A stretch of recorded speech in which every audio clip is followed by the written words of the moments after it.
Content over everything.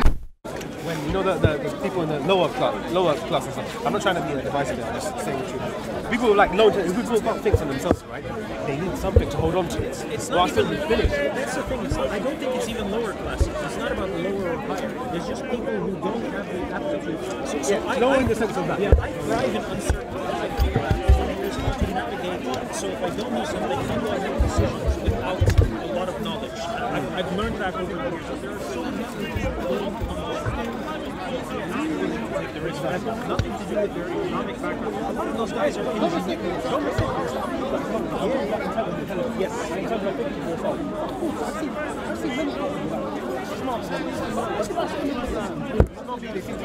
All over the place. The poor ones, I've seen that they have more of a purpose, and it's better for them. What about time? So, for example, what you do day to day can actually dictate how much time you can dedicate to think about anything. So you come to a person who works on the farm, and that's his livelihood, her livelihood, and they have to maintain their family.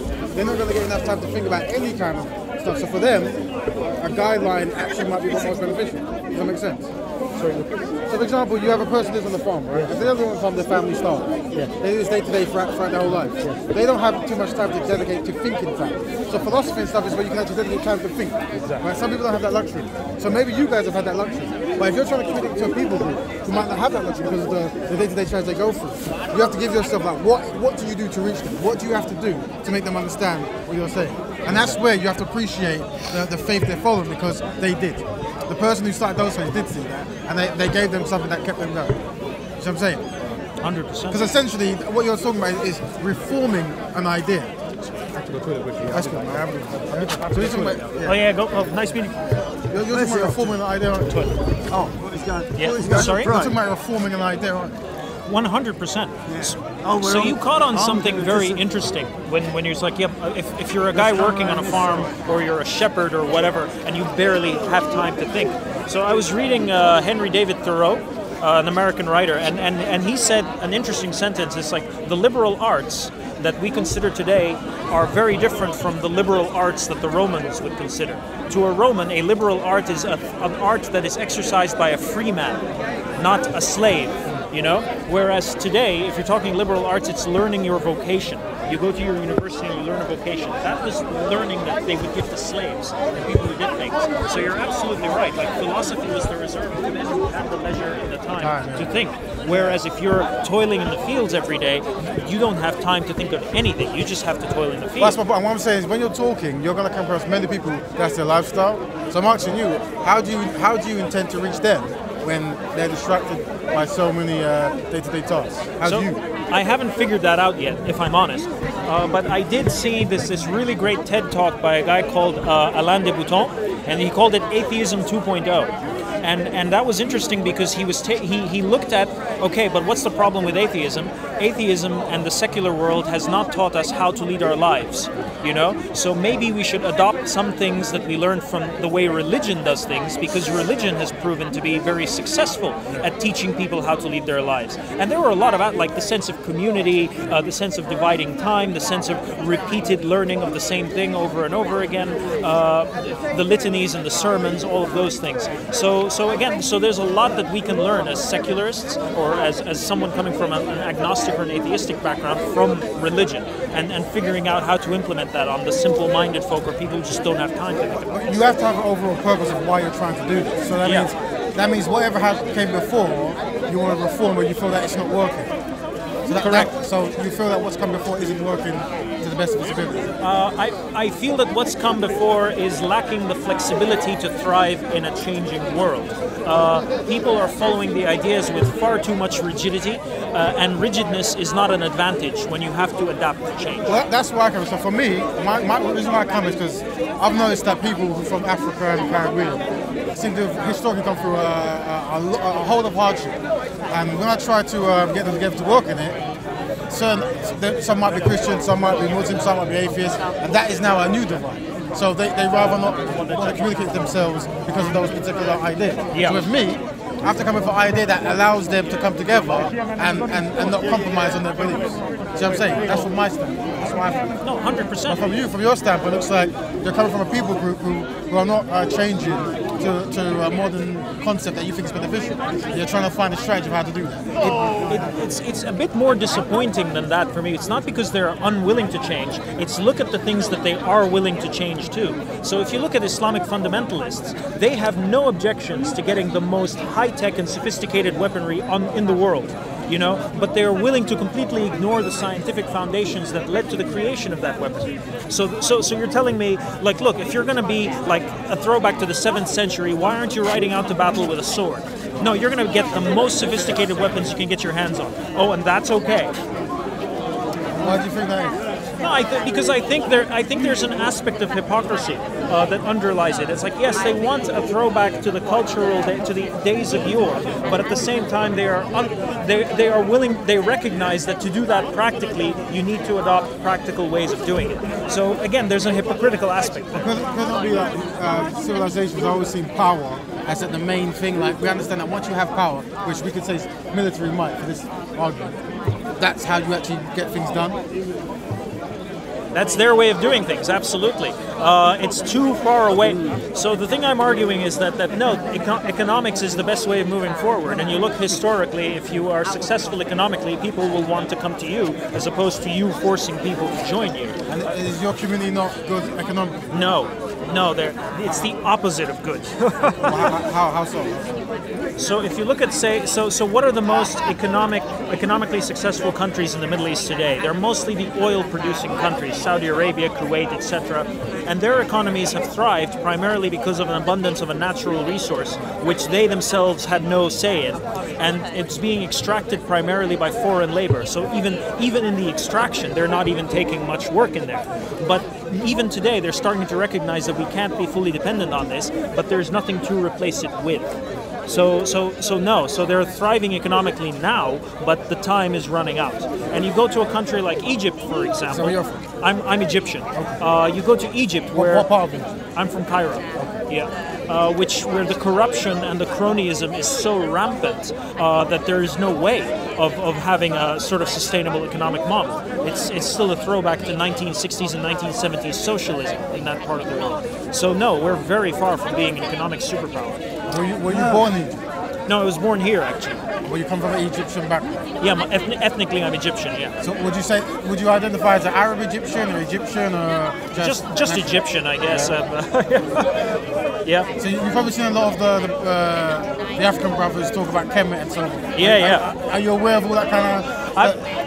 You know what? I was in Aswan. I was in the south of Egypt a few months back, and like if they traveled out there and they saw what I saw, they'd have a very different point of view about Kemet and all of that. Yeah, explain that. That's interesting. So again, Egypt is a pretty complex history, right? It's been occupied by pretty much every empire that passed through. And even within Egyptian history, there were several empires. So there's the south of Egypt, that's one thing. There's like central and northern Egypt. Those are completely different physical phenotypes and ways of doing things. And when you travel to the south, it's pretty interesting. You see these massive monuments where you have a pharaoh holding a guy with like a bat and a list of his conquests. and the interesting thing is like the way they would portray Nubians and Sudanese was physically very different from the way they would portray what the pharaoh and his family looked like. So there was some aspect of racism that was even within Egyptian culture in and of itself.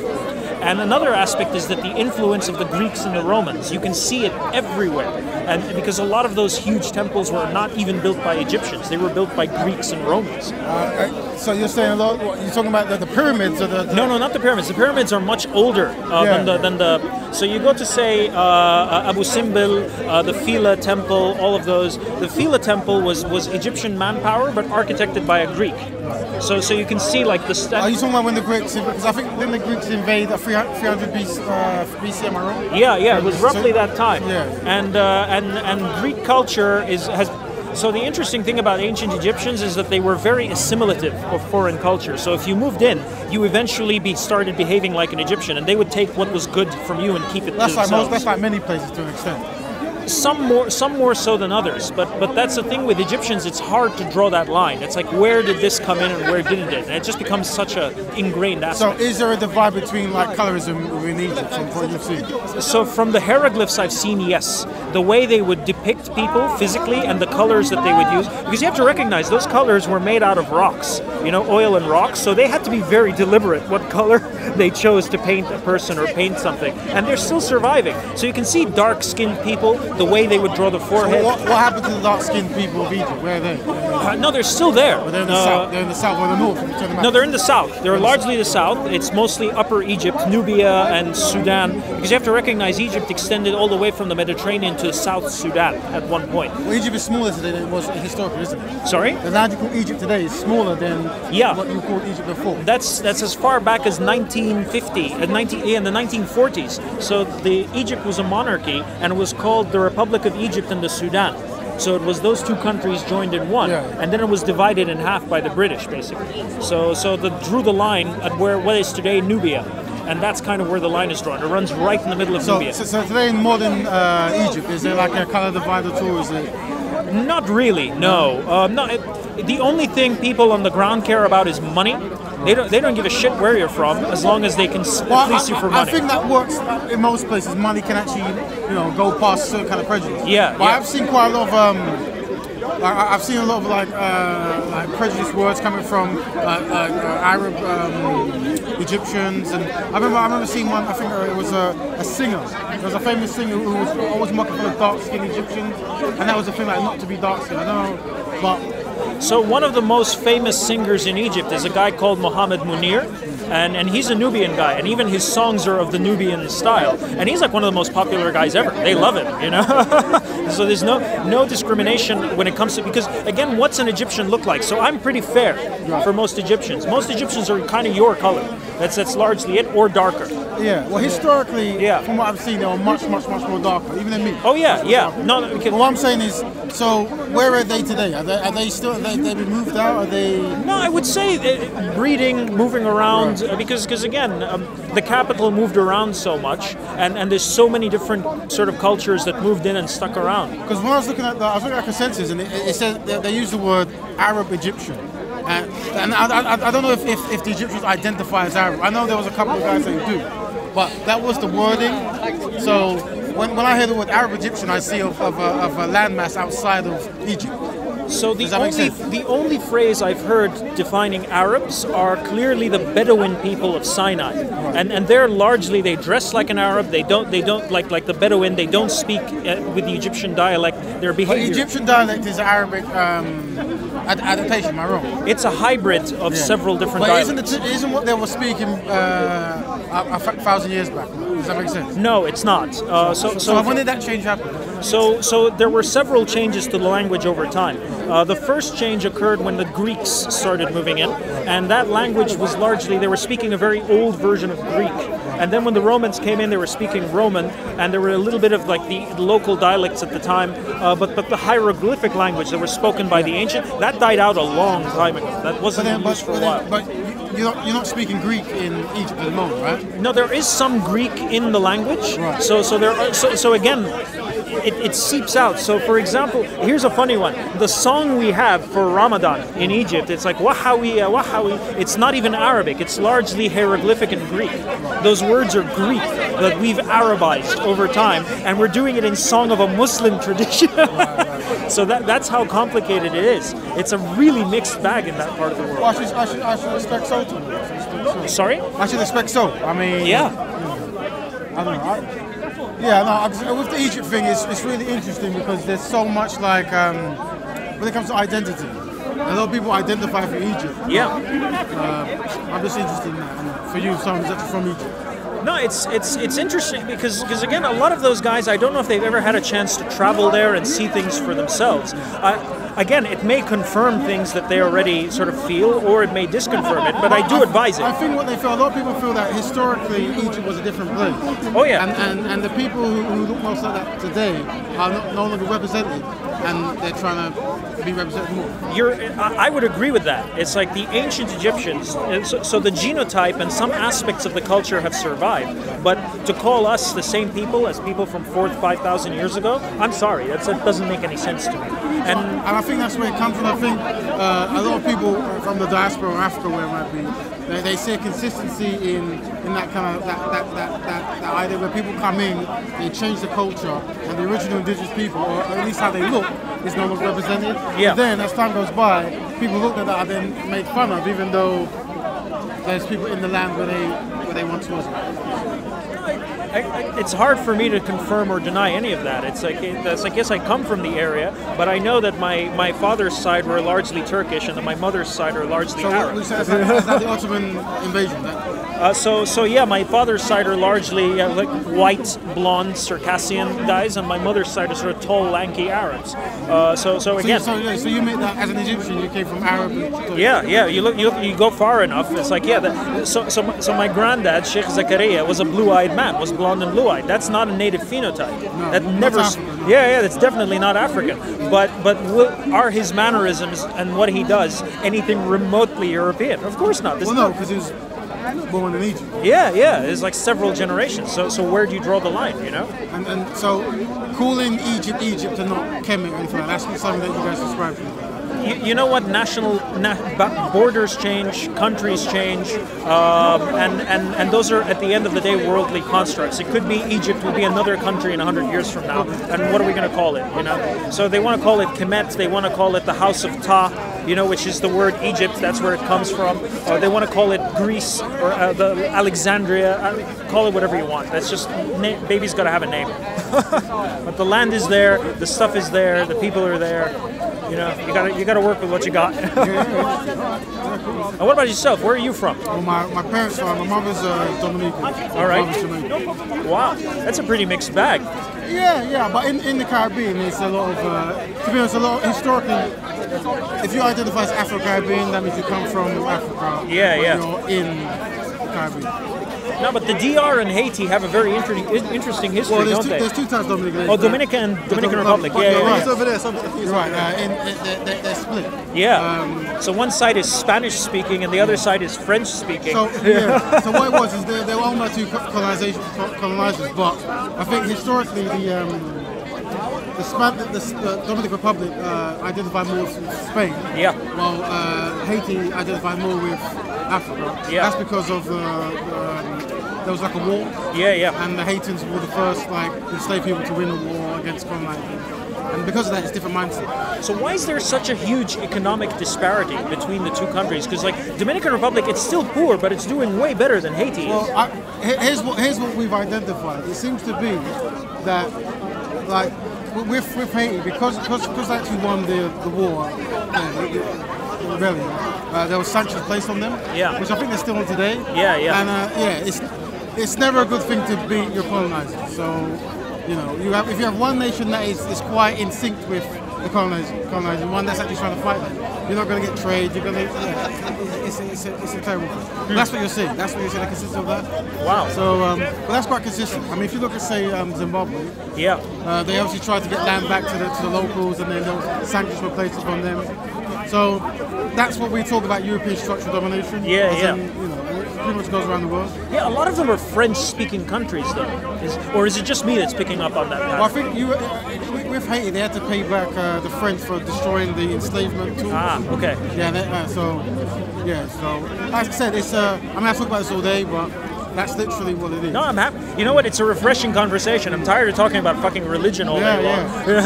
Well, one thing I try to do is I try to get black people to understand the history so they can make a change. Yeah. So, like you said, if you identify that Haiti might be bad for some shortcomings when it comes to economics, well, there's no reason why, you know, people from Africa can't get together and actually do their own kind of economic planning and trading and so forth. So, what's stopping that from happening, though?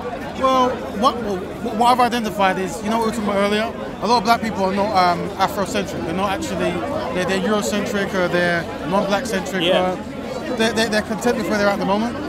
So my job is to make people from Africa Afrocentric, make them more aware of trading, more aware of cultural identity, so you can actually get different kind of trading going on, cultural standpoints, unity, ideas and philosophy. Right. And that's why I'm here. That's pretty much what I'm But even within Africa, there's still a lot of division amongst the different countries. Well, what I always push forward is, whenever you see, you're always going to have fighting from all groups of people, right? 100%. But rightly or wrongly, whenever you see what we're calling black people, quote unquote, any kind of infighting, I've always seen that outside influence. So whether it's a religion that doesn't come from Africa, or an idea that doesn't come from Africa, this seems to divide really well, and I've seen it consistently. So my thing is, I don't know if I can change that. I can't make everyone have one idea or one religion. What I can do is try to come up with a concept where, regardless of what religion you are, as long as you identify that there's a challenge going on because you're from Africa, indigenous Africa, then there needs to be an urgency to come together and to build, and that's locally or globally. So hopefully people here in London get their act together, start, getting more knowledgeable about that technology, about trade, about farming, and so forth. And people in other, say, African countries or Haiti, whatever it is, the same. Then you get trade and so forth. It's basics, it's not rocket science, really.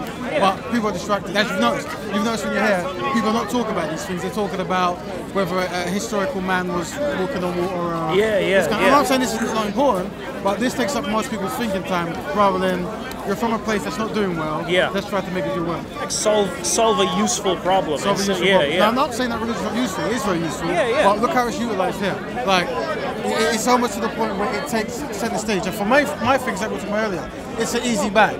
It's more easy to actually sit and argue about these concepts about whose God is real, whose religion is real, rather than, let's fix the village. Oh yeah, 100%. Let's fix the village. Let's actually try to get stability and structure. So that's what I do. That's pretty much my thing. No, man, I hope to bump into you again, man. This was like definitely a really refreshing talk. Thank you, man. Definitely. Nice. Well, you good? You know my film. Oh, there you go. Yeah, bro. Yeah, I'm around the back. But yeah, all right. What was your name again? Raven. Raven. Mostufa. Mustafa. Yeah. Okay, nice to meet you, Raven. Ciao, man. You're gonna get me in trouble, man. Right. That's a good one.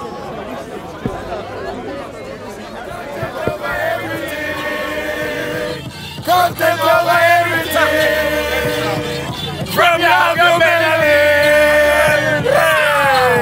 Man, say it straight. Man, don't listen to BBC. Man, don't listen to I. If your light be in fact darkness, how great then is your darkness? For instance, false religion. To those who hold to that false religion, they hold to it as light, and by which they live by. Right? Here's the problem. What is a false religion? That which is not true. According to whose standard? Okay, we're not going there for a minute. If you hold, they can't all be right.